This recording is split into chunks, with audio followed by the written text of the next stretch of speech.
जूती चुराने वाला छोटा साला या साली, अगर पकड़वा दोगे तो कुट पिट के आओगे। अब कहा क्या मांगे, उसने कहा 10,000। कितने मांगे चोर ने? 10,000। दूल्हा मियां बोले थोड़े कम कर लो, 8 ले लो। 8 बोले नहीं 10, बोले 8, 8, 10। इसी पे झगड़ा था। अब एक बुजुर्ग आ गए चचा मियां, उनकी जरा ज़हानत देखियो। कहा भाई क्या बात है?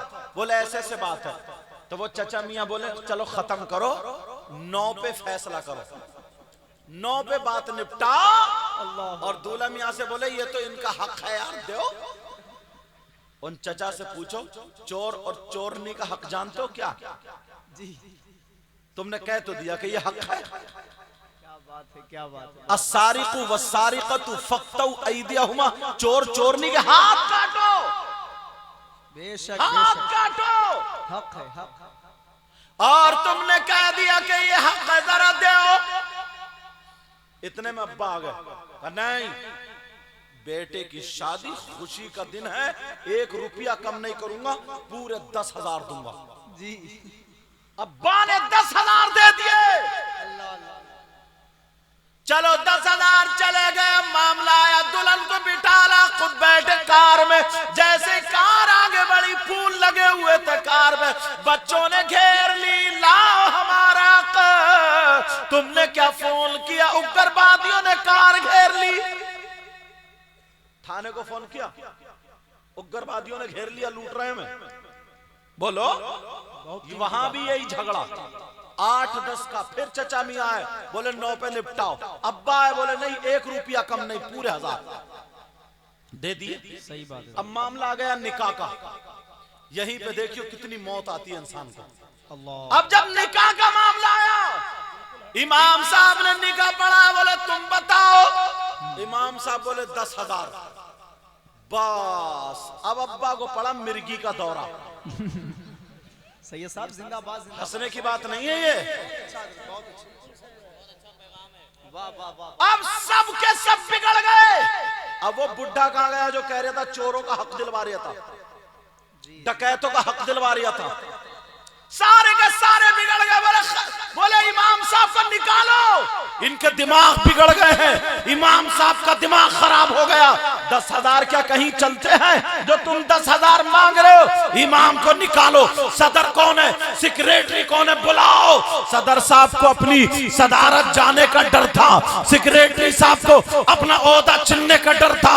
अल्लाह का डर किसी को नहीं है, रसूलुल्लाह की शर्म किसी को नहीं है। जैसे मुंह नहीं दिखाना है। अरे तुमने चोरों को दे दिए, तुमने डकैतों को दे दिए, आतिशबाजी 2000 की छोड़ दी, तुमने कमरा सजवा लिया, तुमने बांडों को दे दिए, तुमने हिजड़ों को दे दिए, तुमने नचकइयों को दे दिए, चोरों को दे दिए।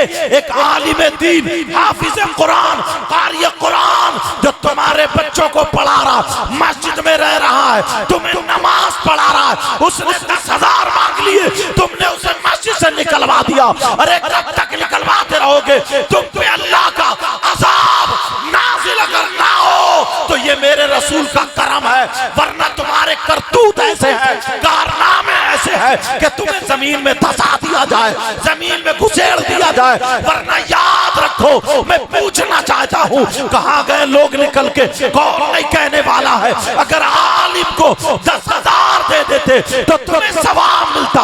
आलिम वो है, नबी फरमाते हैं अगर किसी कब्रिस्तान से खाली गुजर जाए, कुछ पढ़े नहीं, दुआ ना करे, खाली गुजर जाए, तो उस कब्रिस्तान के मुर्दों से अल्लाह ताला 40 दिन के लिए अजाब उठा ले।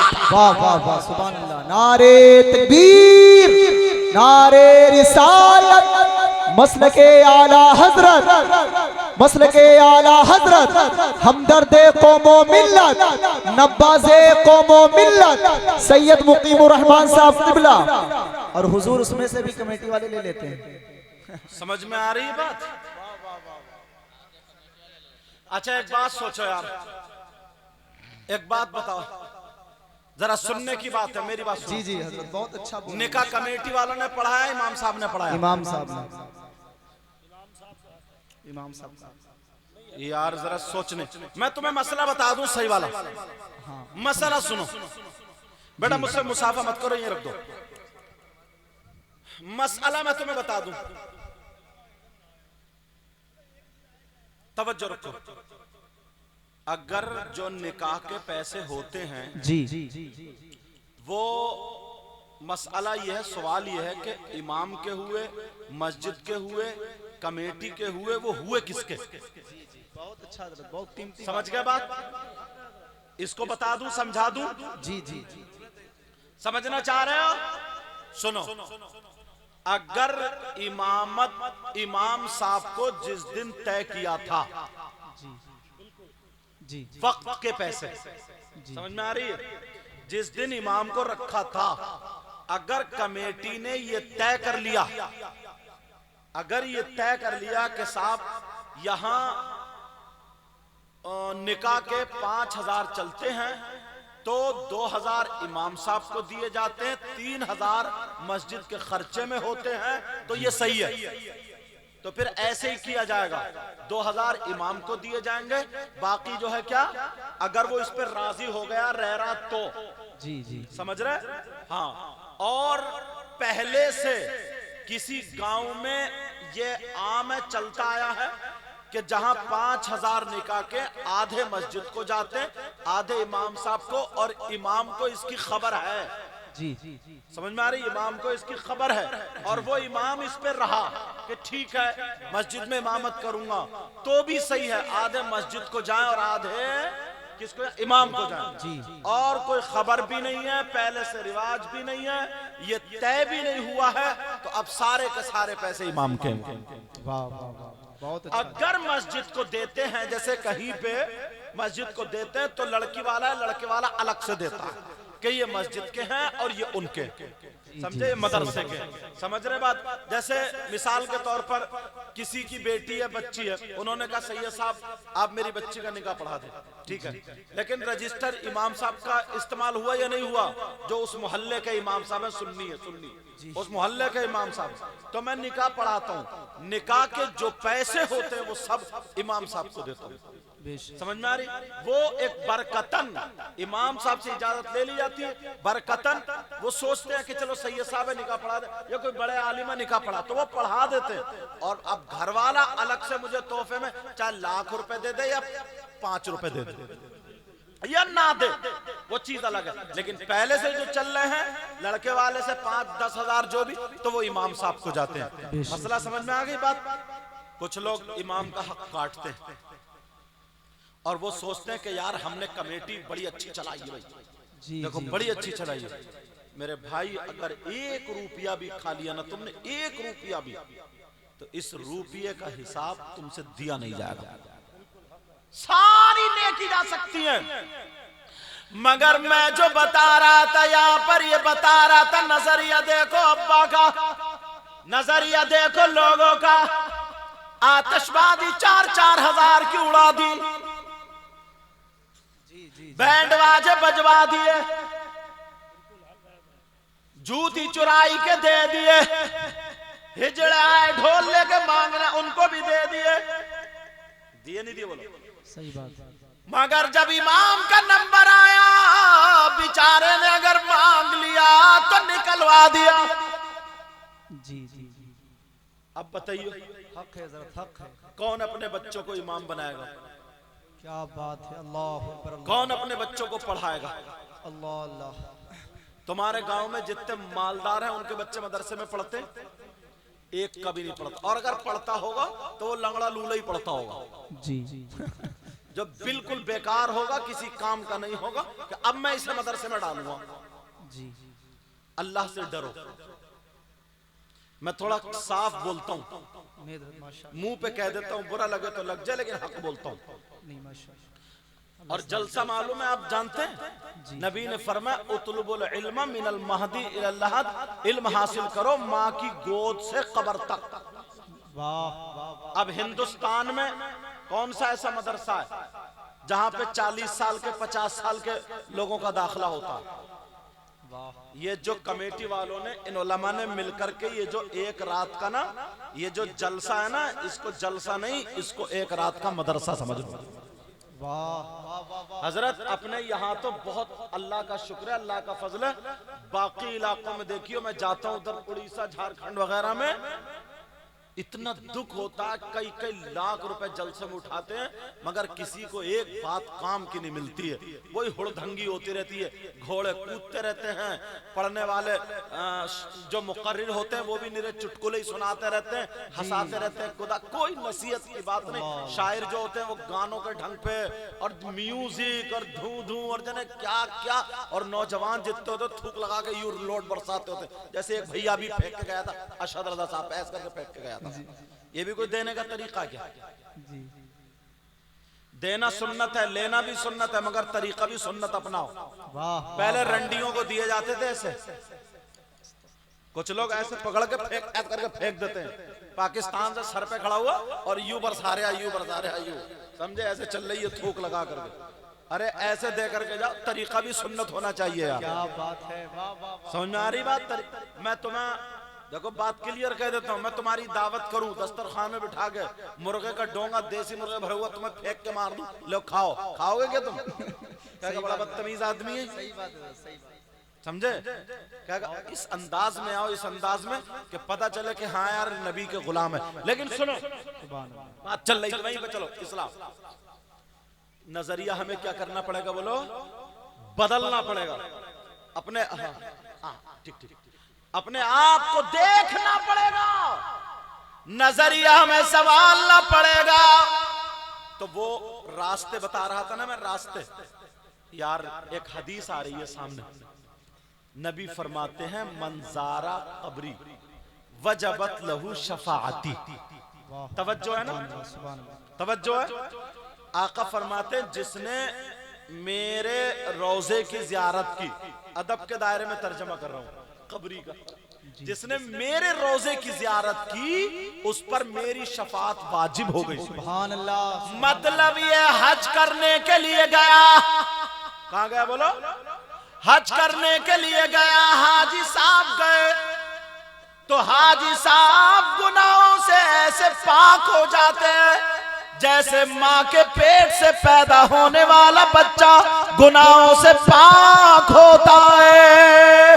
सुभान अल्लाह। हाजी साहब ऐसे गुनाहों से पाक हो जाते हैं। मगर प्यारे, किसी के जहन में ये बात आ सकती है, ये बोल सकता है कि जनाबे वाला इस दौर में 4 लाख रुपया हज करने के लिए लग रहे हैं। बोलो लग रहे हैं या नहीं लग रहे हैं? 4 लाख रुपए अगर किसी के पास होंगे, वो इस्तिताअत रखता है, तब उस पे हज फर्ज होगा।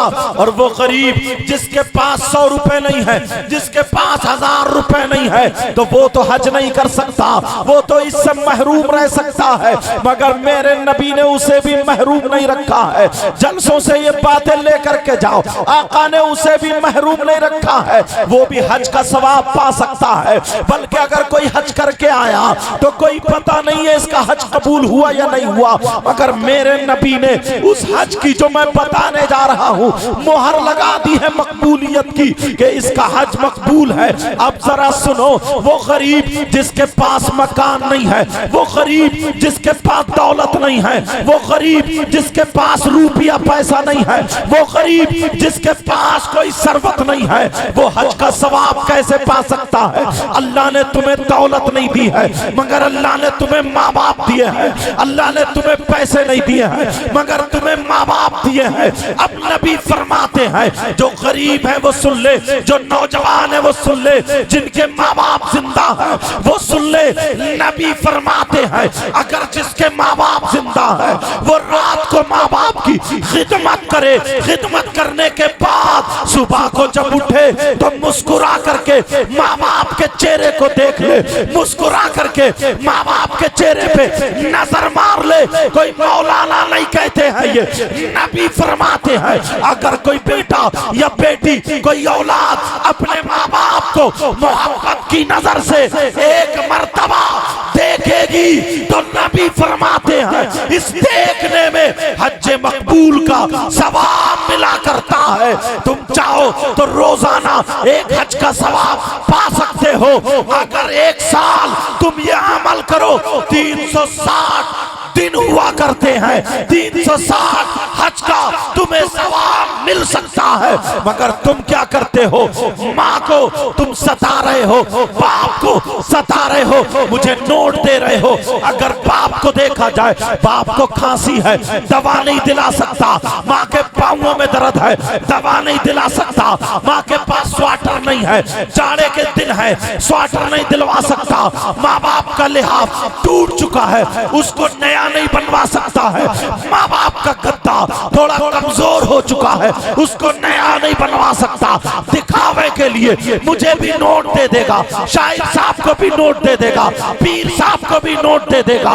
मैं देने को मना नहीं कर रहा हूँ, मगर उससे पहले तुझे अपनी माँ को देखना होगा, अपने बाप को देखना होगा। और जरा सुन लो, कमेटी वाला हो या कोई अलग कर रहने वाला हो, तुमने ये जलसा किया है, मगर नबी से पूछो, हमारे नाना से पूछो। नबी फरमाते हैं मेरी उम्मत में 3 गुनाहगार ऐसे हैं, मेरी उम्मत में 3 खताकार ऐसे हैं, मेरी उम्मत में 3 लोग ऐसे हैं जो गुनाह करने के बाद अगर अब वो जलसा करे तो उनका जलसा कबूल नहीं होता है। अगर वो नोट दे, उनके नोट कबूल नहीं होते हैं। अगर वो तकरीर करे, उनकी तकरीर कबूल नहीं होती है। अगर वो नात पढ़े, उनकी नात कबूल नहीं होती है। अगर वो नमाज पढ़े, उनकी नमाज कबूल नहीं। अगर रोजा रखे तो रोजा कबूल नहीं। अगर ज़कात दे तो ज़कात कबूल नहीं। अगर हज करे तो हज कबूल नहीं। कोई भी इबादत करे, कोई इबादत कबूल नहीं। कितने गुनाहगार है बोलो?